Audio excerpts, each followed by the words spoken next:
నమస్తే welcome to mega debate నేను సిరాజ్ మొత్తం మీద కాళేశ్వరం ప్రాజెక్టు మీద తెలంగాణ ప్రభుత్వం నియమించినటువంటి జస్టిస్ పీసీ ఘోష్ కమిషన్ ఇచ్చినటువంటి నివేదిక ఇప్పుడు తెలంగాణ వ్యాప్తంగా చర్చనీయాంశంగా మారింది ఈ నేపథ్యంలో దాదాపు నివేదిక ఇచ్చిన తర్వాత మంత్రివర్గ సమావేశంలో నిర్ణయించడం మంత్రివర్గ సమావేశంలో దానికి సంబంధించినటువంటి చర్చ జరగడం దాని తర్వాత ప్రభుత్వమే పవర్ పాయింట్ ప్రెజెంటేషన్ ఇవ్వడం కొంతమందితో కమిటీ వేసి నివేదిక యొక్క పూర్తి సారాంశాన్ని తీసి దానికి సంబంధించి మీడియా సమావేశంలో కూడా రాష్ట్ర ముఖ్యమంత్రితో పాటుగా మంత్రులు పూర్తి స్థాయిలో వివరించినటువంటి పరిస్థితి మనం చూసాం ఈ నేపథ్యంలో ఈ రోజు తెలంగాణ మాజీ ముఖ్యమంత్రి కేసీఆర్ తో పాటుగా మాజీ మంత్రి హరీష్ రావు తెలంగాణ హైకోర్టును ఆశ్రయించడం జరిగింది జస్టిస్ పీసీ ఘోష్ నివేదికను కూడా పూర్తి స్థాయిలో రద్దు చేయాలి అనేది మాత్రం వారు తీవ్రంగా ప్రధానంగా పిటిషన్లో ప్రస్తావించినటువంటి పరిస్థితి కనబడుతుంది ఈ నేపథ్యంలో హైకోర్టులో కూడా దీని మీద సుదీర్ఘమైనటువంటి విచారణ అనంతరం దీనికి సంబంధించి రేపటికి వాయిదా పడడం జరిగింది అయితే ఇప్పుడు హైకోర్టు మాత్రం కొన్ని ఏజీని కీలకమైనటువంటి ప్రశ్నలు సంధించినటువంటి అంశం మాత్రం చర్చనీయాంశంగా మారుతుంది ఎందుకంటే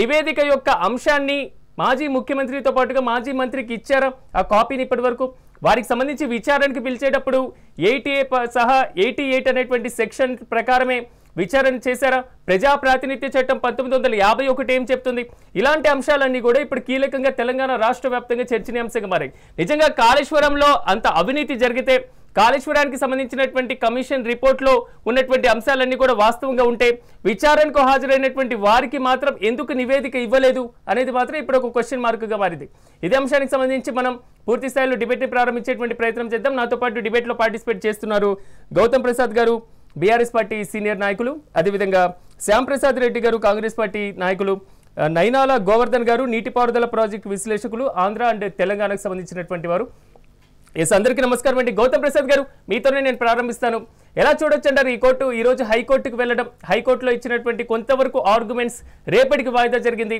సో పూర్తి స్థాయిలో తీర్పు లేదా ఏదైతే అంశం ఉందో బీఆర్ఎస్కి అనుకూలంగా వచ్చేటువంటి అవకాశాలు ఉందనుకోవచ్చా సార్ ఈరోజు అంటే హైకోర్టులో జరిగిన వాదనలు విన్న తర్వాత అసలు కాళేశ్వరం ప్రాజెక్టు మీద పీసీ కమిషన్ వేసిన తర్వాత ఆ కమిషన్లో వాళ్ళు బయట పెట్టిన అంశాలు ఏవైతే ఉన్నాయో తప్పులు అని చెప్పేసి వాళ్ళు భావిస్తున్న దాంట్లో ఏవైతే ఉన్నాయో అవి పబ్లిక్ డొమైన్లో పెట్టాల్సింది ఇప్పటిదాకా కూడా పబ్లిక్ డొమైన్లో పెట్టలేదు అదేవిధంగా ఆనాటి ముఖ్యమంత్రి కేసీఆర్ గారికి కూడా ఒక కాపీ ఇవ్వాల్సింది అది ఇవ్వలేదు మాజీ ముఖ్యమంత్రి అంటే ఆనాడు హరీష్ రావు గారు ఉన్నారు ఆ హరీష్ రావు గారికి కూడా కాపీ ఇవ్వని పరిస్థితి ఉంది అంటే వీటి ఉద్దేశం ఏంటి వీళ్ళు మీడియా పరంగా దాన్ని అనౌన్స్ చేయటము అదేవిధంగా దాంట్లో కొన్ని భాగాలనే లేకపోతే కొన్ని పేజీలని లెక్కలోకి తీసుకోవడము ఆ కొన్ని పేజీలకే సంబంధించిన అంశాన్ని మీడియాకు ద్వారా చెప్పడము ప్రజలకు చెప్పడం ప్రయత్నం చేశారు అంతే తప్ప దీంట్లో నిజాలు అసలు కమిషన్ మొత్తం వ్యవహారంలో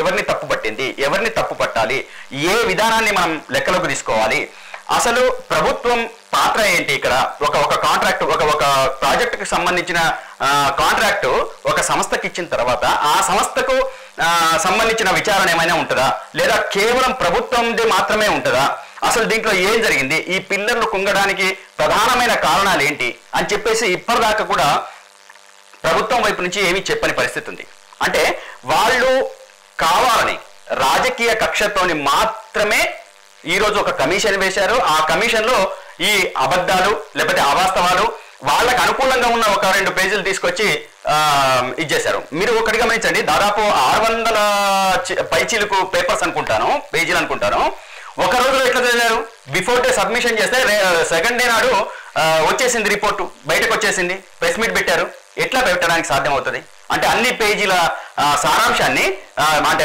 అన్ని పేజీల కమిషన్ రిపోర్ట్ని మొత్తం ప్రభుత్వంలో ఉన్న వాళ్ళు అంత చకచక చదివే వాళ్ళు ఎవరు ఎట్లా చదివారు 600 పేజీలు నైటే చదవడానికి అవకాశం ఉంటుందా అదేవిధంగా ప్రతిపక్షానికి ఇవ్వకుండా ఆ రిపోర్టు విషయాన్ని ఇవ్వకుండా ఈరోజు దాచిపెట్టి మూసిపెట్టి ఇంకో రూపంలో అంటే బయట ప్రచారం చేయటాన్ని మనం ఎట్లా చూడాలి అంటే ఇక్కడ రాజకీయ దురుద్దేశం ఉంది తప్ప నిజంగా కాళేశ్వరం ప్రాజెక్టులో ఏం జరిగింది దాని వలన ప్రజలకు ఎంత ఉపయోగం జరిగింది దాని వలన ఎంతమంది రైతులు బాగుపడ్డారు ఎన్ని లక్షల ఎకరాలు ఈరోజు సాగులోకి వచ్చినాయి, ఎన్ని ఎకరాల లక్షల సాగులోకి వచ్చిన రైతులు వాళ్ళకి లాభం అయింది.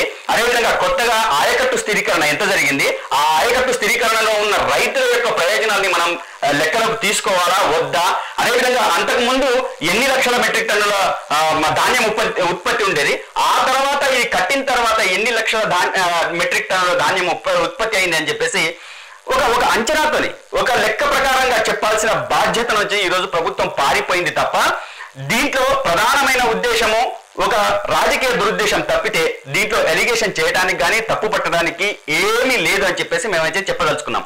అదేవిధంగా ఈరోజు కోర్టులో ఈ విషయం ఉంది. అంటే కోర్టు రేపు ఏం చెప్పబోతుంది ఏం చెప్పబోదు అనేది మనం ఈరోజు జడ్జ్ చేయలేం, కానీ వాస్తవ విషయాలని మనం పరిగణలోకి తీసుకున్నప్పుడు ఇక్కడ ఫీల్డ్ లో ఆ కాళేశ్వరం ప్రాజెక్టు ద్వారా దాని కింద ఉన్న బ్యారేజ్ల ద్వారా, అదే దాని కింద ఉన్న టన్నెల్స్ ద్వారా, దాని కింద ఉన్న ఇతర ప్రాజెక్టుల ద్వారా ఏదైతే రిజర్వాయర్లు ఉన్నాయో మల్లన్న సాగర్ కావచ్చు, సుందిగా కావచ్చు, రకరకాల ఇవన్నీ ఉన్న దాంట్లో వీటి వలన ఎంత ఉపయోగం జరిగిందనేది ప్రధానంగా లెక్కలోకి తీసుకోవాల్సిన బాధ్యత మొత్తం సమాజంలోని తెలంగాణ సమాజంలో ప్రతి ఒక్కరి మీద అని చెప్పేసి చెప్పదలుచుకున్నాను.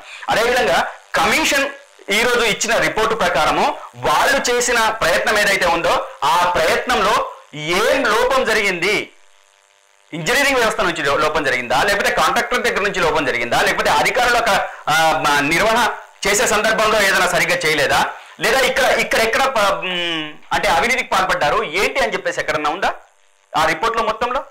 ఎక్కడ లేదు. లేకుండానే ఈరోజు ఇష్టం వచ్చినట్టు ఆరోపణలు చేయడము, ఇష్టం వచ్చినట్టు మాట్లాడడము లాంటివి చేస్తున్నారు. రైట్ సార్, ఇప్పుడు వాళ్ళు చెప్తున్నట్టే అంటే మనం మాట కోర్టు విషయాల దృష్టికి పోవద్దు, కాళేశ్వరం కూలిందని చెప్పేసి మాట్లాడుతున్నారు కదా కాంగ్రెస్ వాళ్ళు. కాళేశ్వరం కాదది కూలేశ్వరం అని చెప్పేసి మాట్లాడుతున్నారా? మరి అటువంటి కూలేశ్వరం నుంచి ఈ రోజు రంగనాయకమ్మ సాగర్ దగ్గర మోటార్లు ఆన్ చేసిన నీళ్లు ఎక్కడివి, అక్కడ ప్రవహిస్తున్న నీళ్లు ఎక్కడివి? మనందరి కళ్ళకు కనపడ్డది కదా రంగనాయకమ్మ సాగర్లో నీళ్లు వదిలే మాట వాస్తవం కాదా? ఈ విషయాలన్నీ మనం చూస్తున్న వాళ్ళమే కదా. ఒకవేళ ప్రాజెక్టు కుంగిపోతేనో కూలిపోతేనో మనం ఆ నీళ్ళని ఇక్కడ దాకా ఎట్లా రాగలుగుతాయి?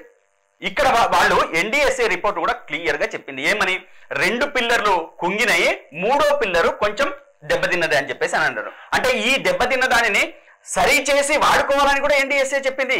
ఈ విషయాలన్నింటినీ పక్కన పెట్టేసి అదేవిధంగా మసిపూసి మారేడుకాయ చేసేసి మొత్తం తెలంగాణ సమాజాన్ని వంచే పనిలో కాంగ్రెస్ ఉంది తప్ప తెలంగాణ ప్రజల యొక్క ఉపయోగాలు వాళ్ళకు ఉపయోగపడుతుంది లేకపోతే భవిష్యత్తులో ఉపయోగపడుతుంది అని చెప్పేసి అనుకోవాల్సిన బాధ్యత లేదా ఈ ప్రభుత్వానికి? అయినా ఈ కాళేశ్వరం ప్రాజెక్టు ఎవరి సొత్తు కాదు కదా, ఒక బీఆర్ఎస్ సొత్తు లేకపోతే కేసీఆర్ గారి సొత్తు కాదు. ఇది ప్రజాధనంతో కట్టిన ప్రాజెక్టు. ఈ ప్రాజెక్టులో తప్పొప్పుల్ని సరిచేయాల్సిన బాధ్యత లేదా?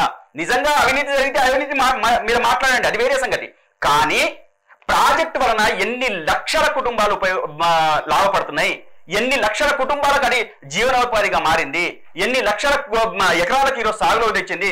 ఈరోజు ప్రభుత్వమే స్వయంగా అసెంబ్లీలో ప్రకటించింది సుమారు 20 లక్షలకు పైచీలకు లక్ష ఎకరాలని సాగులోకి తెచ్చినామని చెప్పేసి ఈ కాళేశ్వరం ప్రాజెక్ట్ ద్వారా. ఇంతకంటే ఎవిడెన్స్ ఏం కావాలి? అంటే గౌతమ్ ప్రసాద్ గారు ఆ అంశాల మీద మనం డిస్కషన్ చేద్దాం. శ్యామ్ ప్రసాద్ గారు, అంటే ఎలా చూడాలంటారు? ఈ రోజు హైకోర్టుకు వెళ్తే హైకోర్టు నుంచి తీర్పు ఎలా వస్తుంది అనేటువంటి అంశాన్ని మనం పక్కన పెడితే అసలు కాళేశ్వరం అనేటువంటి అంశాన్ని పూర్తి స్థాయి నివేదిక కాపీని ఎందుకు ఇవ్వలేదు, పబ్లిక్ డొమైన్ లో ఎందుకు పెట్టలేదు అనేటువంటి క్వశ్చన్స్ రైజ్ అవుతున్నాయి. ఇప్పుడు ఇవన్నీ ఒక కుంటి సాకులండి. అసలు విచారణ జరగొద్దు, విచారణ ముందుకోవద్దు.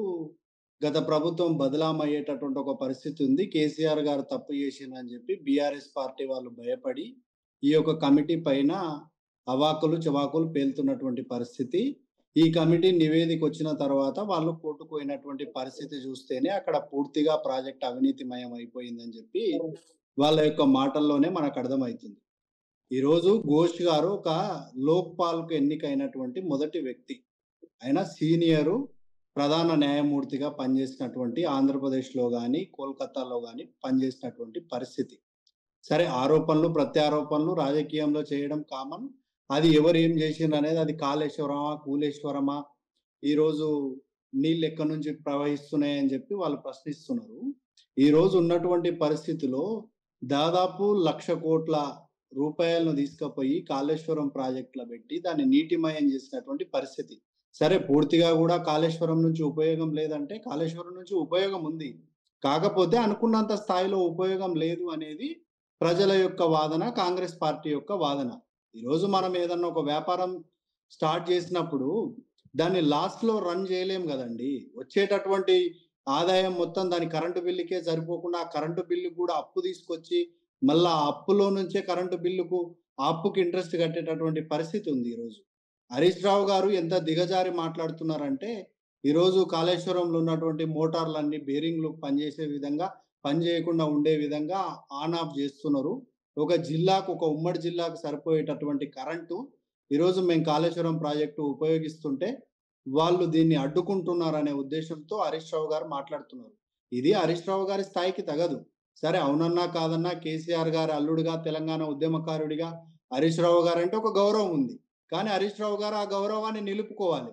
ఇట్లాంటి తన మామ మీద వస్తున్నటువంటి ఆరోపణలు కప్పిపుచ్చడానికి కాంగ్రెస్ పార్టీ పైన ఆరోపణలు చేయడం సరికాదు. ఏదున్నప్పటికీ కూడా ప్రభుత్వం శ్యాంప్రసాద్ గారు, ఈరోజు వారు చెప్పినటువంటి దాంట్లో కూడా ఇప్పుడు ప్రవహిస్తున్నటువంటి నీరు మొత్తం కాళేశ్వరానికి సంబంధించినటువంటి అనుబంధానికి సంబంధించినటువంటి వ్యవస్థే కదా. ఎక్కడ కాళేశ్వరం కూలిపోయింది? ఒకవేళ నీటిని వదిలేటువంటి ప్రాసెస్ గనక చేస్తే అక్కడ కాళేశ్వరం కూలిపోయింది అనేటువంటి ప్రభుత్వం ఏదైతే వాదిస్తుందో అది అసత్యమని ఒప్పుకుంటారా అంటున్నారు, అంతే కదా? అదే చెప్తాం. మీ వాయిస్ మాకు క్లియర్‌గా వినిపించలేదు. దాని గురించి కూడా చెప్తాము. ఈరోజు మనిషి యొక్క శరీరంలో కాలు ఇరిగిపోయినప్పటికీ కూడా సంకల్పం ఉంటే పని చేసేటటువంటి ఒక పరిస్థితి ఉంటది. కానీ వాళ్ళు కాలు విరిగిపోయేటటువంటి ప్రాజెక్ట్ కట్టిండ్రు. ఈరోజు మనం ఒక ఇంటి నిర్మాణం చేస్తే మెయిన్ పిల్లర్లు ఒక 7, 8 మన స్థాయికి బట్టి, మన కెపాసిటీకి బట్టి ఏస్తాం. ఆ చిన్న ఇంటి నిర్మాణం చేసేటప్పుడే 100 జాగ్రత్తలు తీసుకొని క్యూరింగ్ అయ్యే విధంగా రేపు రాబోయే రోజుల్లో చేతులు మొత్తం ఇరిగిపోయినాయి సార్. నీళ్ళు ఎక్కడి నుంచి వచ్చినాయి? క్రాక్స్ కూడా మీరు వినాలండి. ఎందుకంటే ఇప్పుడు శ్యాంప్రసాద్ గారు, నీళ్ళు ఎక్కడి నుంచి వచ్చినాయి? వింటున్నా మీరు మాట్లాడేది విన్నాక మీకు సమయం ఇచ్చినప్పుడు, గౌతమ్ ప్రసాద్ అన్న మీకు సమయం ఇచ్చినప్పుడు శ్యాంప్రసాద్ గారు నేను అంటుంది ఇప్పుడు మీకు మన వ్యాఖ్యాత గారు చెప్పింది, నేను అడుగుతుంది ఒకటే విషయం సార్. అంటే మీరు కూలిపోయింది అని అంటున్నారు కదా, కూలిపోయింది కాళ్ళు విరిగిపోయేటట్లు కట్టింది అంటున్నారు కదా, మరి నీళ్ళు ఎక్కడి నుంచి వచ్చినాయి? ఇప్పుడు సంవత్సరం తర్వాత నీళ్ళు ఎక్కడి నుంచి వచ్చినాయి? ఏదో పెద్ద బాహుబలి మోటార్లు పెట్టినాం, దీని నుంచి ఏదో అద్భుతం జరిగిపోతుందని చెప్పి వాళ్ళు 5-6 ఏళ్ల నుంచి మభ్య పెట్టినటువంటి పరిస్థితి. హామీలో ఇచ్చినటువంటి బాహుబలి మోటార్లు లేవా? కూడా ఈ కాళేశ్వరం ప్రాజెక్ట్ లో జరిగినటువంటి అవినీతిని, అక్రమాలను మొత్తం బయట పెడతాం, దీనిపైన సిబిఐ ఎంక్వైరీ చేయాలని కూడా కేంద్ర ప్రభుత్వానికి కోరడం జరిగింది. కానీ ఈ రోజు బీఆర్ఎస్, బీజేపీ 2 కుమ్మక్కై ఈ యొక్క వ్యవహారాన్ని కూడా ముందుకు పోయే విధంగా ఆ రోజు ప్రధానమంత్రి మోడీ గారు, ప్రధానమంత్రి స్థాయిలో మోడీ గారు కానీ, అమిత్ షా గారు కానీ కేసీఆర్ కు కాళేశ్వరం ప్రాజెక్టు ఏటీఎం గా మారింది. ఈ కాళేశ్వరం ప్రాజెక్టు వాళ్ళు ఎప్పుడు డబ్బులు అవసరం ఉంటే అప్పుడు ఏటీఎం గా యూజ్ చేసుకుంటున్నటువంటి చెప్పినటువంటి ప్రధాని గారికి ఈ రోజు ఇప్పటికీ కూడా వాళ్ళ పైన సిబిఐ ఎంక్వైరీ చేసేటటువంటి సాహసం చేయలేనటువంటి ఒక పరిస్థితిలో ఉన్నారు. కాబట్టి ఎన్ని కుమ్మక్కు రాజకీయాలు చేసినా, ఏది చేసినప్పటికీ కూడా ఈరోజు ఘోష్ గారు చాలా ఉన్నతమైనటువంటి ఒక న్యాయ సేవలు అందించినటువంటి వ్యక్తి, ఉత్తమ లోక్పాల్కి ఎన్నికైనటువంటి వ్యక్తి ఘోష్ గారు. ఘోష్ గారు సెక్షన్ 88, 8C ప్రకారం వీళ్ళు నోటీసులు ఇవ్వలేదని చెప్తున్నారు. మరి నోటీసులు ఇవ్వనప్పుడు వీళ్ళు కమిషన్ ముందర హాజరు ఎట్లా అయ్యినరు? ఆ రోజే కోర్టుకు పోయేది ఉండే. వీళ్ళు మమ్మల్ని అక్రమంగా పిలుస్తున్నారు, మాకు నోటీసులు ఇవ్వకుండా చర్చకు రమ్మంటున్నారు అని చెప్పి. కాబట్టి ఇవన్నీ పనికిమాలిన ఆరోపణలు, పనిలేని ఆరోపణలు తప్ప ఇందులో ఎలాంటి పస లేదు, నిజం లేదు. ఈరోజు కేసీఆర్ మాసపుత్రిక లాగా భావించినటువంటి కాళేశ్వరం పైన ఇలాంటి ఆరోపణలు రావడంతో కేసీఆర్ గారు కానీ, కేసీఆర్ కుటుంబం తట్టుకోలేక ఈరోజు కాంగ్రెస్ పార్టీ పైన విమర్శలు చేస్తున్నారు. ఎవరికి నచ్చినా, ఎవరికి నచ్చకున్నా ఈ ప్రజా ప్రభుత్వంలో ఎవరు ఏం చేసిండ్రు అనే దానిపైన ప్రజల డొమైన్ లో ఉంచడం జరుగుతుంది. క్లియర్ గా అక్కడిక్కడ చెప్పడం కాదండి, ప్రజల మధ్యలోనే మీడియా సమావేశం నిర్వహించే యావత్ రాష్ట్ర ప్రజలందరి గాక దేశంలో ఉన్నటువంటి ప్రజలందరికీ కూడా కాళేశ్వరం ప్రాజెక్ట్ లో ఏం జరిగింది, ఎన్ని మోటార్లు ఉన్నాయి, ఎన్ని మోటార్లు మనం ప్రతిదీ డిస్కషన్ చేద్దాం. ఒకసారి నేను గోవర్ధన్ గారి అభిప్రాయం తీసుకొని మళ్ళీ వస్తాను. గోవర్ధన్ గారు నమస్తే అండి. ఎలా చూడొచ్చు అంటారు? అసలు కాళేశ్వరం అనేది పూర్తి స్థాయిలో ఒకవైపు ధ్వంసం అవుతుంది, దానికి సంబంధించి కొంతవరకు డ్యామేజ్ జరిగింది అనేటువంటి అంశం వస్తుంది. కమిషన్ తర్వాత రిపోర్ట్ ఇవ్వడం, రిపోర్ట్ని పబ్లిక్ డొమైన్లో పెట్టారా లేదా అనేటువంటి అంశం. ఇక్కడ కొంతవరకు రిపోర్ట్ మాత్రమే సారాంశాన్ని తీసుకుంటున్నారు. నిజంగా రిపోర్ట్ మొత్తం చదివి మాత్రమే సారాంశాన్ని ప్రిపేర్ చేశారా? ఇలా అనేక క్వశ్చన్స్ రైజ్ అవుతున్నాయి. ఎలా చూడొచ్చు అంటారు? అంటే మీ విశ్లేషణ ఏంటి దీని మీద? ఈ హరీష్ రావు, కేసీఆర్ గారు ఎవరైతే మాజీ ముఖ్యమంత్రి, మాజీ నీటిపారుదల శాఖ మంత్రి, తెలంగాణ రాష్ట్రం వచ్చిన తర్వాత తెలంగాణ రాష్ట్రాన్ని ఉద్ధరిస్తారనుకున్నటువంటి వీళ్ళు ఈరోజు కాళేశ్వరం ప్రాజెక్టు పైన, కాళేశ్వరం మొత్తంలో జరిగినటువంటి అవినీతి పైన ఒక ఫెనామినల్ విచారణ, ఒక అద్భుతమైనటువంటి విచారణ చేసినటువంటి పినాకిని చంద్రఘోష్, సుప్రీంకోర్టు మాజీ న్యాయమూర్తి, ఆ కమిషన్ లో 119 మంది సాక్ష్యం ఇవ్వడం జరిగింది. ఆ 119 మందిలో నేను కూడా ఒక నివేదిక ఇవ్వడం జరిగింది, నేను కూడా సాక్ష్యం ఇవ్వడం జరిగింది. నవంబర్ 23వ తారీఖు 2024న ఈ నివేదిక ఒక కాళేశ్వరానికి సంబంధించినటువంటి విషయంలో 21వ శతాబ్దంలో భారతదేశంలో ఇది ఒక భూకంపం సృష్టించినటువంటి నివేదిక. ఈ నివేదిక కేసీఆర్ గారి కుటుంబంలో, వాళ్ళ ఫ్యామిలీలో అత్యంత కలత రేపినటువంటి క్రమం తట్టుకోలేక ఈరోజు మొత్తం రాష్ట్ర వ్యాప్తంగా ఒక ప్రముఖమైనటువంటి చర్చ జరుగుతూ ఉంటే దీన్ని పక్కదోవ పట్టించడానికి, దీని నుంచి తప్పించుకోవడానికి చేస్తున్నటువంటి క్రమమే ఈరోజు హైకోర్టుకు వెళ్ళడం. ఇదంతా కూడా ఇది ఒక సుదీర్ఘ క్రమం జరిగింది. సుమారు చాలా నెల్లాండ్ల పాటు జరిగినటువంటి విచారణ. ఇది ఆషామాషి విషయం కాదు. భారతీయ చట్టాలకి, ప్రజా ప్రాతినిధ్య చట్టానికి లోబడి జరిగినటువంటి విషయం. వీళ్ళందరూ కూడా ఈ క్రమం నుంచి తప్పించుకోవడానికి చేస్తున్నటువంటి ఒక దుర్మార్గమైనటువంటి పన్నాగాలు తప్పితే మరొకటి ఏం లేదు. దీంట్లో చాలా క్లియర్ గా పినాకిని చంద్రఘోష్, మేము దాదాపు ఈ ప్రాజెక్టు పైన, ఈ ప్రాజెక్టులో జరిగినటువంటి అవినీతి పైన ప్రారంభం నుంచి ప్రజలకు వాస్తవాలు తెలియజేయడం కొరకు ప్రముఖ పత్రికల్లో రాస్తున్నాం, అనేక డిబేట్స్ లో పాల్గొన్నాం. తర్వాత ప్రజలకు సంబంధించినటువంటి అనేక రాజకీయ పార్టీలు ప్రజలతో కలిపి అనేక ఉద్యమాలకు కూడా మేము పూనుకున్నాం గతంలో. చాలా కీలకమైనటువంటి ఈ నివేదికలో ఏం మాట్లాడతారంటే, చంద్రశేఖర్ రావు held directly and also vicariously accountable for the irregularities and the illegalities in planning, construction, completion, operation and maintenance of the 3 barrages Annaram, Medigada, Sundilla. He is ante Chandrasekhar Rao andi. His involvement and directions minutely, అంటే ప్రతి చిన్న అంశం నుంచి పెద్ద అంశం వరకు, సూక్ష్మ అంశం వరకు కూడా చంద్రశేఖర్ రావు పాత్ర ఉంది. He is the cause and the result of the irregularities and the cause of the distress to the 3 barrages. 3 barrages ఏవైతే మొత్తం ఈరోజు డిబాకిల్ అయి మేడిగడ్డ అనేటువంటి బ్యారేజ్ 5 అడుగులు కుంగిపోయిందో, సుమారు 7వ బ్లాక్ లో ఉన్నటువంటిది 11 గేట్లు, 11 పియర్స్ అడుగు నుండి పై వరకు కూల్చాల్సినటువంటి దుస్థితికి చేరిందో, ఈయన పాత్ర క్లియర్ గా ఉందని చెప్పేసి నా దగ్గర ఇది పినాకిని చంద్రఘోష్ కాళేశ్వరం అవినీతి రిపోర్ట్ అండి. ప్రభుత్వం వెల్లడి చేసినటువంటి పిసి ఘోష్ యొక్క సినాప్సిస్, సారాంశం నివేదిక నేను మీ ముందు చదివేది. ఆషామాషి నా వ్యక్తిగత విషయాలు కాదు. దీనిలో ఇంకా చాలా కీలకమైనటువంటి విషయాలు మాట్లాడతారంటే, అంటే ఇది టిఆర్ఎస్ మొత్తం పార్టీలో తెలంగాణ. గోవర్ధన్ గారు, రిపోర్ట్ లో ఇంత అవినీతి జరిగింది, ఇంతవరకు నష్టం వాటిల్లింది, ఇంత క్రమేణా జరుగుతున్నటువంటి పూర్తి స్థాయిలో లాస్ అవ్వడం జరిగింది అనేటువంటి అంశాలను పూర్తిగా పొందుపరచడం జరిగిందా? ఎగ్జాక్ట్, ఖచ్చితంగా. ఇంకోటి ఇంకా క్లియర్ గా ఏం చెప్పారంటే, ఒకటే ఒక వాక్యం చదువుతాను వినండి.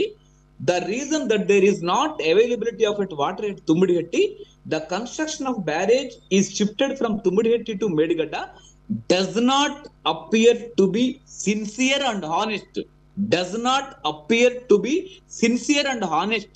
అంటే తుమ్మిడిహట్టి నుండి మేడిగడ్డకు నీళ్లు లేవని మార్చడంలో చంద్రశేఖర్ రావుకి, హరీష్ రావుకి, టిఆర్ఎస్ ప్రభుత్వానికి నిజాయితీ లేదు, సిన్సియారిటీ లేదు అని చెప్పేసి అనేక చోట్ల పిసి ఘోష్ కమిషన్ మాట్లాడిందండి.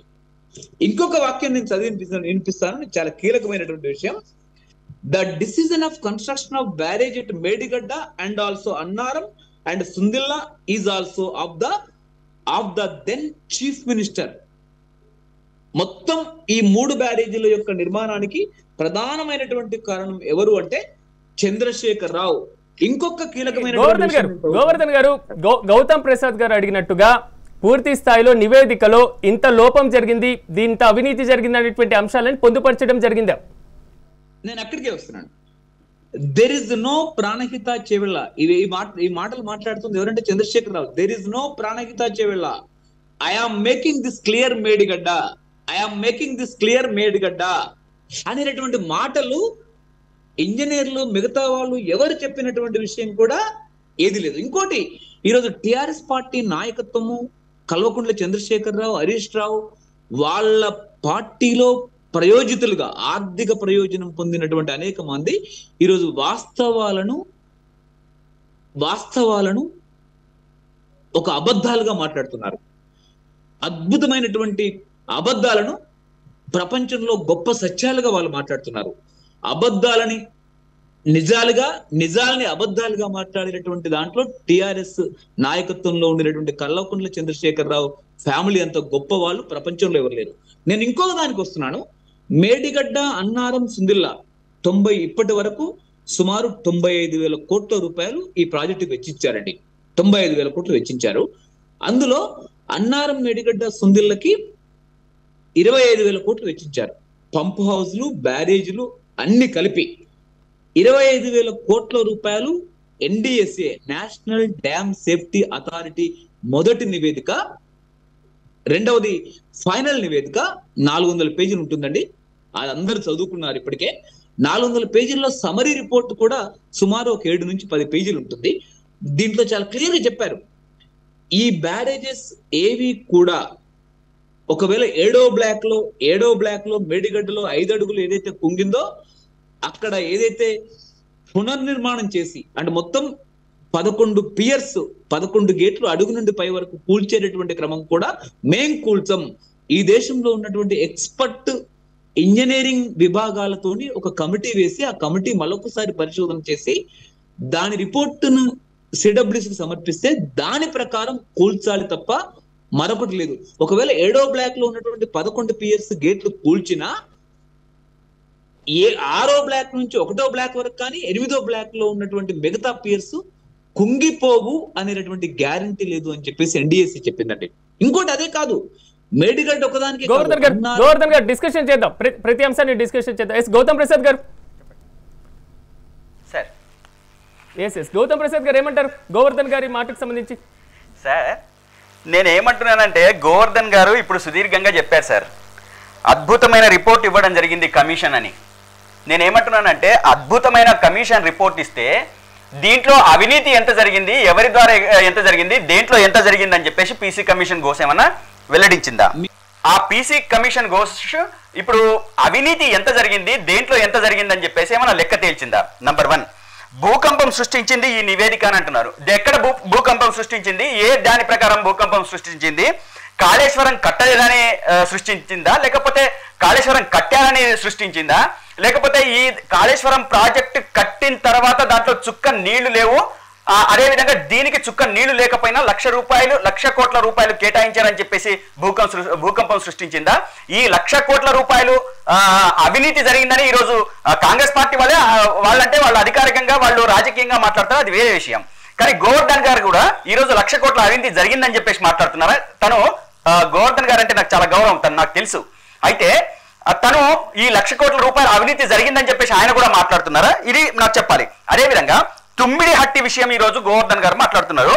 తుమ్మిడిహట్టికి సంబంధించిన విషయాలు నాకు తెలిసి గోవర్ధన్ గారికి చాలా స్పష్టంగా తెలుసు అనుకుంటాను.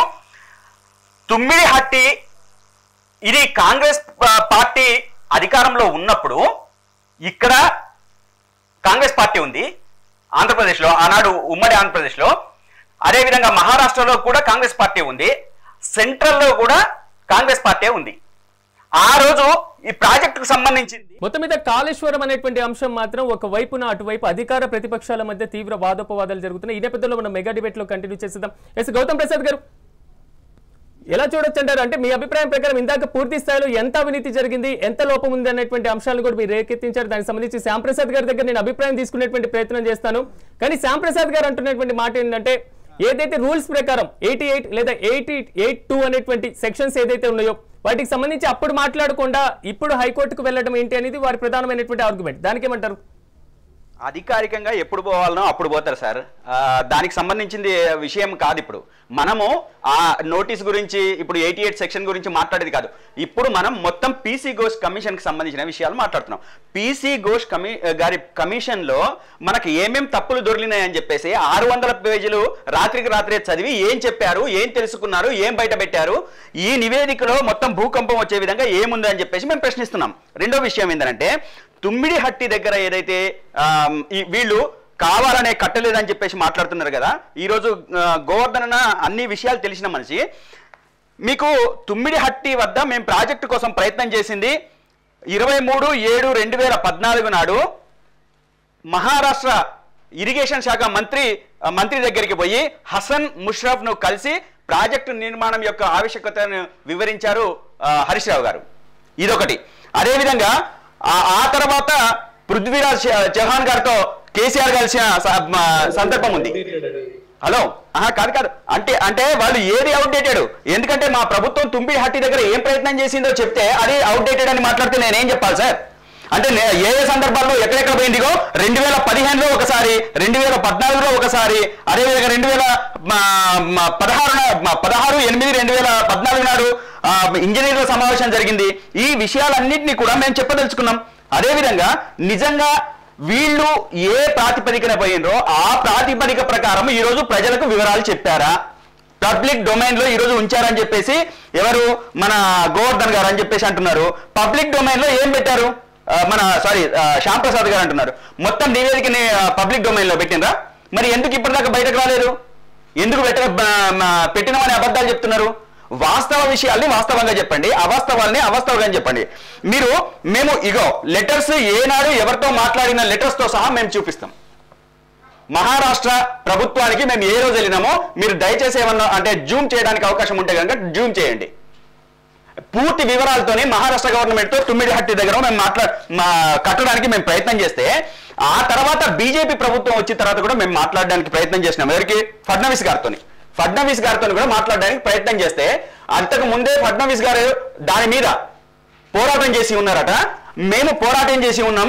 మా రాష్ట్రానికి నీళ్ల ప్రయోజనాలు కనుక చేకూర్చకుండా ఈ ప్రాజెక్టుకు మేము ఒప్పుకుంటే రేపు మేము రాజకీయంగా పూర్తిగా మహారాష్ట్రలో దెబ్బతినే అవకాశం ఉంది కాబట్టి తుమ్మిడిహట్టికి మేము ఎట్టి పరిస్థితుల్లో కూడా పర్మిషన్ ఇవ్వమని చెప్పేసి ఆయన క్లియర్ గా చెప్పడం జరిగింది. దాని తర్వాతనే మనం ఇంకా ఎక్కడ నీటి లభ్యత ఉంది ఏంటి అనే విషయాలు మనం మాట్లాడుకొని తీసుకోవాలనుకున్న దగ్గర సిడబ్ల్యూసి సూచించిన దాని ప్రకారమే మేడిగడ్డ దగ్గర ప్లాన్ చేసుకున్నాం. ఇది దానికి అంటే మేము ఇది క్రియేట్ చేసి చెప్పట్లేదు. ఇగో మీకు లెటర్స్ తో సహా చెప్తాం. ఇగో సిడబ్ల్యూసి సూచించిన లెటర్స్ ఇక్కడ ఉన్నాయి చూడండి. వాళ్ళు ఇచ్చిన లెటర్సే, మేము ఇచ్చిన లెటర్స్ కాదు, వాళ్ళు ఇచ్చిన లెటర్స్, పర్మిషన్ లెటర్స్, చెప్పిన లెటర్స్. అదేవిధంగా ఇక్కడ నీటి లభ్యత హైడ్రాలజీ విభాగం చెప్పిన లెక్కల ప్రకారము ఇక్కడ నీటి లభ్యత ఉందని చెప్పేసి చెప్పిన లెటర్స్ ఉన్నాయి. అదేవిధంగా వ్యాప్కోస్ ఎంపిక చేసిన ప్లేస్ సార్ ఇది నీళ్లు ఎక్కడ లభ్యత ఉంది ఎక్కడ లభ్యత లేదు అని చెప్పేసి స్పష్టంగా చెప్పగలిగేది వ్యాప్కోస్. ఆ వ్యాప్కోస్ ఎంపిక చేసిన ప్రదేశంలోనే మేము ఈరోజు ప్రాజెక్ట్ కట్టినాం. ఆ ప్రాజెక్ట్ కట్టిన దాంట్లో ఇవన్నీ మనం దాని కింద కాళేశ్వరం ప్రాజెక్టు కింద మేడిగడ్డ కావచ్చు, సుందిల కావచ్చు, ఇంకోటి కావచ్చు, మేము అంతా కట్టుకుంటూ వచ్చిన తర్వాత ఈరోజు నీళ్లు వచ్చిన తర్వాత నీళ్లు ఒకటి ప్రాజెక్ట్ కట్టిన తర్వాత నీళ్లే రావనేది చెప్పాలి సార్.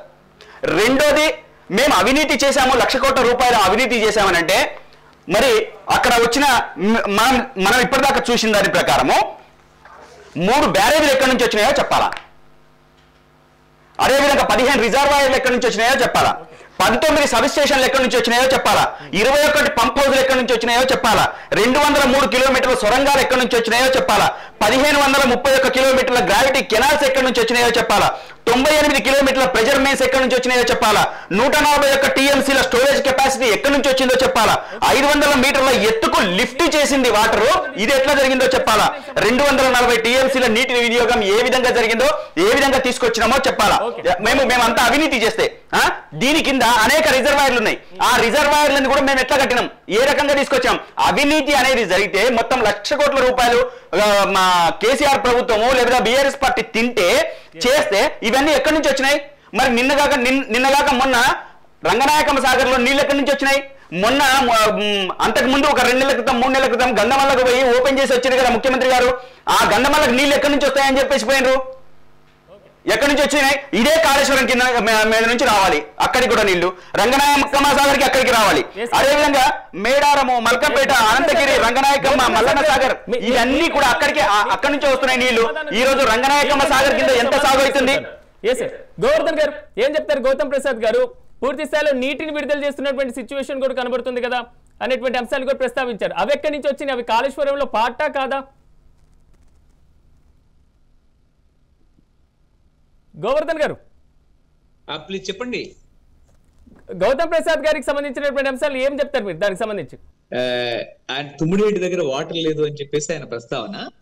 నేను చాలా కీలకమైనటువంటి సిడబ్ల్యూసి ఏం చెప్పింది, ఉమాభారతి ఆ రోజు నీటిపారుదల శాఖ మంత్రి ఏం చెప్పింది అనేటువంటి విషయాల లోతుల్లో కూడా వెళ్ళండి. నేను కమిషన్ ఏం మాట్లాడింది, పీసీ ఘోష్ ఏం మాట్లాడారు తన నివేదికలో అంటే ఆ వాటర్ అవైలబిలిటీ గురించి వినండి.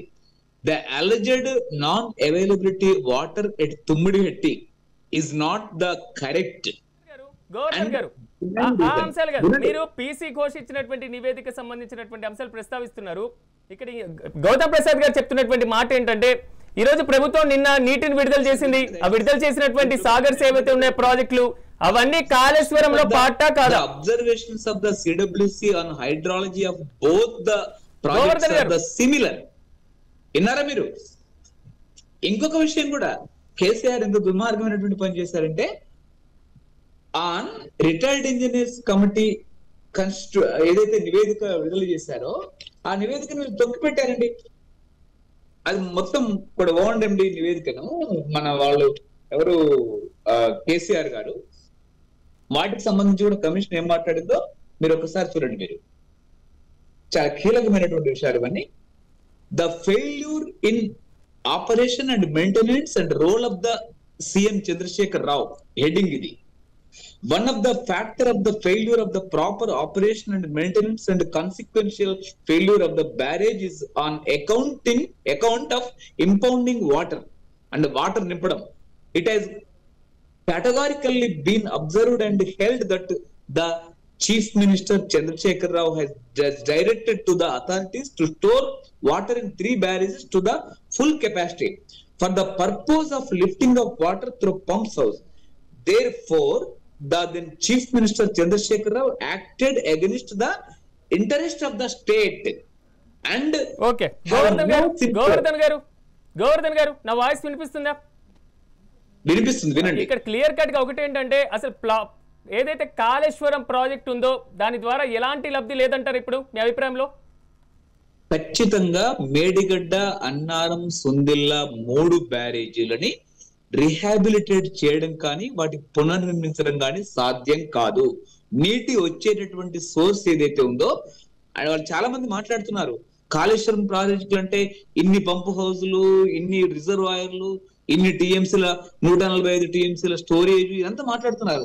అసలు ఆ స్టోరేజ్ కి, పంప్ హౌస్ లకి, అదేది కొండపోచమ్మకి, మల్లన్న సాగర్ కి, గంధమల్లకి, ప్రతి చోటుకి, రంగనాయక సాగర్ కి, ప్రతి చోటుకి రావాల్సినటువంటి నీరు మేడిగడ్డనే కదా, అన్నారమే కదా, సుందిల్లనే కదా. ఆ 3 బ్యారేజీలు డిబాక్లు అయిపోయినాయి, కొలాప్స్ అయిపోయినాయి. ఆ 3 బ్యారేజీలను రిహాబిలిటేట్ చేయడం కానీ రివైవ్ చేయడం కానీ సాధ్యం కాదు. రాష్ట్ర సమాజాన్ని హరీష్ రావు, కేసీఆర్ వాళ్ళ అనుయాయులు చాలా చాకచక్యంగా 2 పిల్లలు పెడితే సరిపోతుంది అంటున్నారు. గౌతమ్ ప్రసాద్ గారు దీని మీద ఏమంటారు? సార్ ఇది విత్తండ వాదం తప్ప సార్. ఇప్పుడు తనే అంటున్నారు నీళ్లు అక్కడి నుంచే వచ్చినాయి, అన్నారము, మేడిగడ్డ, అన్నారము, సుందిల్ల నుంచి. మేడిగడ్డ, అన్నారము, సుందిల్ల నుంచే నీళ్లు వచ్చినాయి అని చెప్పేసి ఒకవైపు గోవర్ధన్ గారు చెప్తున్నారు. మరి వచ్చినాయి అన్న తర్వాత మళ్ళా కూలిపోయిందని చెప్పేసి, లేదా కూలిపోయింది మొత్తం కూలేశ్వరం అయిందని చెప్పేసి ఎట్లా అంటారు? అదేవిధంగా అక్కడి నుంచి నీళ్లు వచ్చిన తర్వాతే కదా ఇప్పుడు రంగనాయక సాగర్లో నీళ్లు వదిలింది. అదేవిధంగా గంగమల్లకి తీసుకుపోతానన్నది కూడా ఇవే నీళ్లు కదా, ఇక్కడ నీళ్లే కదా, కాళేశ్వరం ప్రాజెక్ట్ నీళ్లే కదా. మరి ఈ విషయాలు మరి రాని నీళ్ళ కోసం గంగమల్ల ఎందుకు ఓపెన్ చేశాడు మా ముఖ్యమంత్రి గారు? ఇప్పుడు వీళ్ళ లెక్క ప్రకారం నేను అంగీకరిస్తాను సార్, నేను కొత్త వాళ్ళని తీసుకురాను. గండమల్లకి నీళ్ళు ఎక్కడి నుంచి ఇస్తానన్నాడు? గండమల్లని ఫుల్ఫిల్ చేస్తానని చెప్పేసి అన్నాడు కదా, ఎక్కడి నుంచి తీసుకొస్తానన్నాడు నీళ్లు ముఖ్యమంత్రి గారు? ఎక్కడి నుంచి తీసుకొస్తానని చెప్పేసి అన్నాడు, అది ఓపెన్ చేశారు కాళేశ్వరం ద్వారానే. కాళేశ్వరంలో నీళ్ళు లేవు, కూలైపోయింది, మరి అక్కడికి ఎట్లిస్తానన్నారు? ఇదొకటి క్లారిఫై చేయండి. అదేవిధంగా అన్న, ఇప్పుడు మనం ఈ ప్రాజెక్టులో నీళ్లు లేకుండా రంగనాయకమ్మ సాగర్లో నీళ్లు ఎట్లా వదిలిండ్రు, ఏ రకంగా వదిలిండ్రు, ఈ విషయాలు చెప్పమనండి. అదేవిధంగా మేము 1,00,000 కోట్ల రూపాయలు అవినీతి చేసినాం కదా, దానికి అయింది నాకు తెలిసి 84,000 కోట్ల రూపాయలు 83,000 కోట్ల రూపాయలు అయ్యింది. ఈ 84,000 కోట్ల రూపాయలు అయితే 1,00,000 కోట్ల రూపాయల అవినీతి ఎక్కడ జరిగింది, ఎట్లా జరిగింది, ఏ విధంగా జరిగింది? అంచనా వ్యయంతో సహా మొదటి అంచనా వ్యయానికి చివరిగా అంచనా వ్యయం పూర్తి కావడానికి, ప్రాజెక్టు పూర్తి కావడానికి అయిన వ్యయం మొత్తం కూడా 83 నుంచి 84,000 కోట్ల రూపాయలు. మరి ఈ 84,000 కోట్ల రూపాయలే మనం లెక్కలోకి తీసుకుంటే ఇంకా మిగతా డబ్బులు ఎక్కడి నుంచి వచ్చినాయి? మిగతా డబ్బులు ఎక్కడి నుంచి వచ్చినాయనే అవినీతి జరిగింది? పంప్ హౌసులు అబద్ధమా? రిజర్వాయర్లు అబద్ధమా? నీటి నిల్వ అబద్ధమా? ఈరోజు నీటి నిల్వ అబద్ధమైతే ప్రభుత్వం మొన్న అసెంబ్లీలో జరిగిన చర్చలో 20,33,572 ఎకరాల కాళేశ్వరం నీళ్లు ఎకరాలకు పారించమని చెప్పేసి ప్రభుత్వం ఇచ్చింది, మేమిచ్చింది కాదు. మేము బీఆర్ఎస్ ప్రభుత్వం, మాకు అధికారం లేదు కదా, కానీ కాంగ్రెస్ ప్రభుత్వం ఇచ్చింది 20,33,572 ఎకరాలు. ఎక్కడెక్కడ ఎంతెంత విస్తీర్ణీకరణ అయింది కూడా చెప్తాం. కాళేశ్వరం ద్వారా నేరుగా 98,570 ఎకరాలకు నీళ్లు అందించినాం. కాళేశ్వరం ప్రాజెక్టు కాలువల ద్వారా నింపిన 456 మైనర్ ఇరిగేషన్ ట్యాంకుల ద్వారా 39,144 ఎకరాలకు కొత్తగా ఆయకట్టు వచ్చింది. కాళేశ్వరం ప్రాజెక్టు నీటితో SRSP 1, SRSP స్టేజ్ 2 మరియు నిజాం సాగర్ నీటితో నింపిన 2,143 తీసుకునేటువంటి ప్రయత్నం చేస్తాను. శ్యాంప్రసాద్ గారు, గంధమల్ల రిజర్వాయర్ కి వాటర్ ఎలా ఇస్తారు? 1,00,000 కోట్ల అవినీతి ఏం జరిగింది? కోస్ట్ కమిషన్ ఇచ్చినటువంటి నివేదికలో అసలు అవినీతి ఎక్కడ, లోపం ఎక్కడ అనేటువంటి అంశాలను ఎక్కడ ప్రస్తావించారంటున్నారు? మొత్తం ఈ ప్రాజెక్టే అవినీతిమయం. ఈ ప్రాజెక్టే ఒక పనికిమాలిన ప్రాజెక్టు. ఇది తెలంగాణ ప్రజల మిగులు రాష్ట్రంతో కాంగ్రెస్ పార్టీ తెలంగాణ రాష్ట్రం 60,000 కోట్లతో మిగులు రాష్ట్రాన్ని అప్పచెప్తే ఆ మిగులు రాష్ట్రంలో ఉన్నటువంటి డబ్బులను ఇంకా అప్పులు తీసుకొచ్చి 7 లక్షల కోట్ల రూపాయల అప్పుల్లోకి నెట్టివేసినటువంటి ప్రాజెక్టు ఈ కాళేశ్వరం ప్రాజెక్టు. ఏదన్నా పని చేసేటప్పుడు ఉపయోగం నష్టం కన్నా లాభం కన్నా నష్టం ఎక్కువ ఉంటే ఆ పని ఎవరు కూడా చేయరు. వీళ్ళు కేవలం కమిషన్ల కోసం, కాంట్రాక్ట్ల కోసం చేసి కాంట్రాక్టర్లతో డబ్బులు దండుకోవడానికి చేసినటువంటి ఒక ప్రయత్నం ఇది. ఈరోజు 80,000 పుస్తకాలు కేసీఆర్ గారు ఏ విధంగా చదివినరో అదే విధంగా పీస్ ఘోష్ కమిటీ కూడా అనేకమైనటువంటి పేపర్లన్నిటిని చదివింది. ఒక మనిషి 80,000 పుస్తకాలు చదివినప్పుడు ఈడ చాలా మంది వ్యక్తులతో కమిటీ చేసినప్పుడు ఆ యొక్క రిజల్ట్ కూడా మొత్తం ఉంటది. కాబట్టి ఈరోజు ఈ విచారణను అడ్డుకోవడానికి, ఈ విచారణ పైన లేనిపోని ఆరోపణలు చేయడానికే పరిమితం అవుతుంది తప్ప దీన్ని యావత్ తెలంగాణ ప్రజలందరూ కూడా గమనిస్తున్నారు. ఈరోజు కాళేశ్వరంలో వాళ్ళు ఎలాంటి తప్పు చేయలేదు. ఎక్కడ కట్టాలనో అక్కడనే ప్రాజెక్ట్ కట్టింది అనుకోండి, భయపడాల్సిన అవసరం ఏముంది? తప్పు చేయనప్పుడు భయపడాల్సినటువంటి అవసరం లేదు కదా. ఈరోజు తుమ్మిడిహెట్టి దగ్గర నిర్మించాల్సింది తీసుకుపోయి మేడిగడ్డ దగ్గర నిర్మించి ఈ యొక్క వరద వచ్చినప్పుడు దాని కెపాసిటీ సరిపోక ఒక దగ్గర స్టోరేజ్ ఉంచాల్సినటువంటి నీటిని ఇంకొక దగ్గర స్టోరేజ్ చేసి ఆ స్టోరేజ్ తట్టుకోలేక అక్కడ ఉన్నటువంటి పిల్లర్ కుంగిపోవడం జరిగింది. ఏదో ఇంటి నిర్మాణానికి సంబంధించిన పిల్లర్ కాదు కదండి. గౌతమ్ ప్రసాద్ గారు అడిగినటువంటి ప్రశ్నలకు సమాధానం చెప్పేస్తే అయిపోతుంది కదా. గౌతమ్ ప్రసాద్ మాట్లాడింది మాకేం వినవడం. ఓకే, నేనే చెప్తాను. వారు చెప్పినటువంటి అంశాలు, లోపం ఎక్కడ జరిగింది, అవినీతి ఎక్కడ జరిగింది, 84,000 కోట్లు ఇక్కడ ఖర్చు అయితే 1,00,000 కోట్లు అనేటువంటి అంశాన్ని వారు ఎలా ప్రస్తావిస్తారు అంటున్నారు. 84,000 కోట్లకు సంబంధించి పూర్తి స్థాయిలో బడ్జెట్ నిర్మాణం పూర్తిగా జరగడం జరిగింది ప్రాజెక్ట్ కోసం. 1,00,000 కోట్ల అవినీతి ఎక్కడ జరిగింది, నివేదిక మొత్తం చూసినా అసలు లోపం ఎక్కడ జరిగింది అనేటువంటి అంశం ఇక్కడ ఎక్కడ కనబడట్లేదు అంటున్నారు. 94,000 కోట్ల రూపాయలు ప్రాజెక్టు యొక్క ఖర్చు, దాని కరెంటు బిల్లులు, మెయింటెనెన్స్. మొన్ననే హరీష్ రావు గారు చెప్పినారు, కాంగ్రెస్ పార్టీ కాళ్ళల్లో కట్టెబెడుతుంది, కాళేశ్వరం మోటార్లో కట్టెబెట్టి ఈ కాళేశ్వరం మోటార్లు చెడిపోయే విధంగా చేస్తుంది. ఏమన్నా అర్థం ఉన్నటువంటి ఆరోపణలా అండి? ఏ ప్రభుత్వం అయినా ఈడికే ప్రజల సొమ్ము దుర్వినియోగం అయిందంటే మళ్ళా 1,00,000 కోట్ల రూపాయల మోటార్లను ఎవరైనా చెడగొడతారా? బుద్ధున్నవాడు ఎవడన్నా చేసే పనేనా ఇది? మాట్లాడేటప్పుడు కొంచెం వెనక ముందు ఆలోచించి మాట్లాడాలి. పరిస్థితి ఏంది, దాని మోటార్లు ఏంది, దాన్ని ఆన్ ఆఫ్ చేయాల్సినటువంటి అవసరం ఏముంటది, అక్కడ ఉన్నటువంటి నీటి స్టోరేజ్ లేనప్పుడు మీరు వినాలండి మేము మాట్లాడేది. ఇది నాది కాదు, నా ప్రశ్న కాదు. గౌతమ్ ప్రసాద్ గారు ఒక ప్రశ్న అడిగారు, ఆ ప్రశ్నకి నేను మీ దగ్గర సమాధానం అడుగుతున్నాను. గంధమల్ల రిజర్వాయర్ కి మీరు నీరు ఎలా ఇస్తానన్నారు? ప్రాజెక్ట్ లో నివేదికల లోపం ఎక్కడుందని చూపిస్తున్నారు. ఈ రెండు ప్రశ్నలు వారు అడుగుతున్నారు. ఆ రెండు ప్రశ్నలకు మీ దగ్గర నుంచి నేను సమాధానం ఆశిస్తున్నా. కాబట్టి ఇవన్నీ అర్థం పర్థం లేనటువంటి ఒక ఆరోపణలు. విచారణ ఈ రోజు ఘోష్ గారు ఒక ఉన్నతమైనటువంటి వ్యక్తి, అట్లాంటి పైన వారిపైన నిందలేయడం సరికాదు. గతంలో వీళ్ళ ప్రభుత్వంలో సిట్టు లేచి సిట్ అంటే సిట్టు, స్టాండ్ అంటే స్టాండ్ అనే విధంగా నోటికి వచ్చినట్టు మాట్లాడితే మేము ఎందుకు యాక్సెప్ట్ చేస్తాం సార్? మేము ఎందుకు యాక్సెప్ట్ చేస్తాం? నోటికి వచ్చినట్టు మాట్లాడితే విత్ ఎవిడెన్స్ తో మాట్లాడమనండి. ఏ దగ్గర అవినీతి జరిగింది, ఏ సెక్షన్ లో అవినీతి జరిగింది, ఏ ప్రాంతాల్లో అవినీతి జరిగింది, పీసీ ఘోష్ కమిషన్ ప్రకారం ఎక్కడెక్కడ అవినీతి జరిగింది, ఎక్కడెక్కడ అవినీతి జరిగిందని చెప్పేసి ఈరోజు పీసీ కమిషన్ చెప్పింది. ఏంటిది ఏంటిది అంటున్నాను. ఏ విషయం కూడా చెప్పకుండా పైగా నేను మాట్లాడతాను సార్, కాంగ్రెస్ పార్టీ అట్లా చేసింది, కాంగ్రెస్ పార్టీ ఇట్లా చేసింది అని మాట్లాడతా. అది కాదు కదా కావాల్సింది.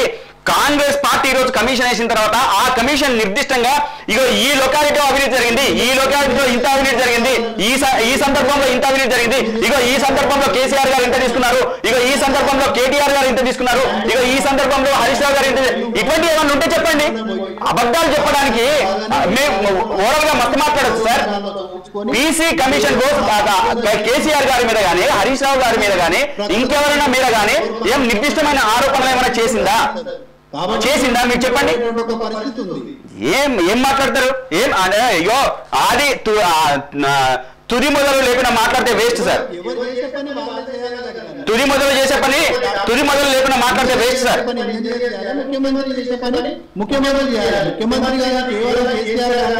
మానిటరింగ్ చేయడానికి మాత్రమే ఆ యొక్క ప్రాజెక్ట్ ముఖ్యమంత్రిగా చూసుకోవాలి.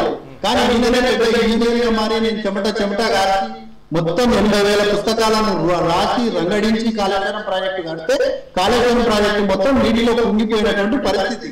ఇది చిన్న విషయం కుంగిపోయింది, ఒక పిల్లరే కదా, 2 పిల్లలనే కదా అని. ప్రాజెక్ట్ అనేది ప్రతి పిల్లల మీద నిలబడి ఉంటుంది.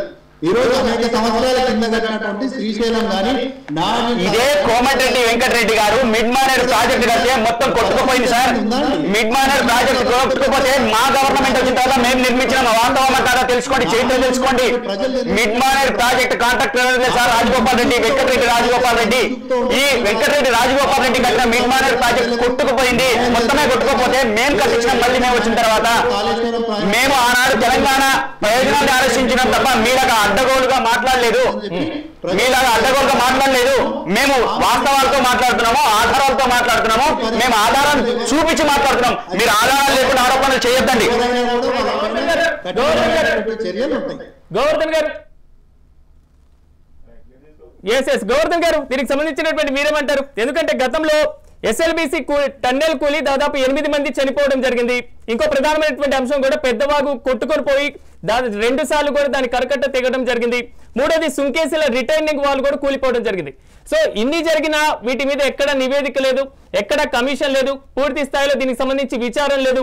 కానీ 45 లక్షల ఎకరాలకు నీరిచ్చినటువంటి కాళేశ్వరం మీద ఎందుకు ఇలాంటివి చేస్తున్నారంటున్నారు గోవర్ధన్ గారు. కాళేశ్వరం ప్రాజెక్టు నీళ్లు ఇచ్చిందా లేదా అనేది కాగ్ నివేదిక ఏం చెప్పిందంటే 42,000 ఎకరాలకు నీళ్లు ఇచ్చారని చెప్పారండి. కాళేశ్వరం ప్రాజెక్టు మొత్తం 94,000 కోట్లు ఖర్చు పెట్టి 42,000 ఎకరాలకు మాత్రమే నీళ్లు ఇచ్చిందని కాగ్ చెప్పింది.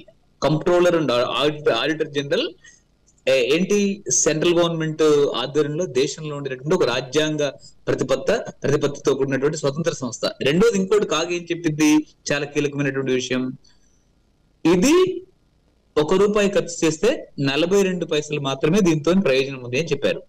అంటే 42 అంటే 58 పైసల నష్టం అని చెప్పేసి దీని నష్టం దీన్ని అంచనా వేసింది. ఏ ప్రాజెక్ట్ లోనైనా బీసీ రేషియో అంటే ఏంటి, లాభము ఖర్చు ప్లస్ లాభము ఎంత ఉండాలి అంటే ₹1 ఖర్చు పెడితే ₹1.5 ఉండాలండి. కాళేశ్వరంలో ₹1 ఖర్చు పెడితే 42 పైసలు. ఇది రాను రాను పోతున్న కొద్దీ ఇంకా తగ్గిపోతుంది.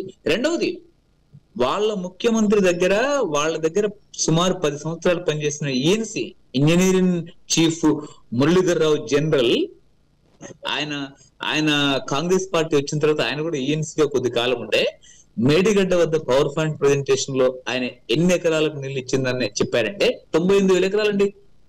కేసీఆర్ దగ్గర గోవర్ధన్ గారు మీరు చెప్పినటువంటి అంశాలు కూడా చూద్దాం. ఎందుకంటే కాళేశ్వరం అనేటువంటి అంశం ఇప్పుడు తెలంగాణ వ్యాప్తంగా హీట్ పుట్టిస్తున్నటువంటి నేపథ్యంలో ఈ రోజు నాతో పాటు మెగా డిబేట్ లో పార్టిసిపేట్ చేసినటువంటి గౌతమ్ ప్రసాద్ గారికి, అదేవిధంగా శ్యామ్ ప్రసాద్ గారికి, గోవర్ధన్ గారికి ప్రత్యేకంగా కృతజ్ఞతలు తెలియజేస్తూ, నిజంగా కాళేశ్వరం అనేటువంటిది అవినీతి జరిగితే దానికి సంబంధించినటువంటి రిపోర్ట్ ఏదైతే ఉందో ఘోష్ కి సంబంధించి అది పబ్లిక్ డొమైన్ లో ఎందుకు పెట్టలేదు, మరీ ముఖ్యంగా విచారణకు హాజరైనటువంటి ప్రజాప్రతినిధులకు ఎందుకు ఇవ్వలేదు, వారిని పూర్తి స్థాయిలో విచారణకి పిలిచేటప్పుడు ATA అనేటువంటి సెక్షన్ కింద నోటీసులు ఎందుకు ఇవ్వలేదు అనేది మాత్రం బీఆర్ఎస్ దగ్గర నుంచి వస్తున్నటువంటి వర్షం.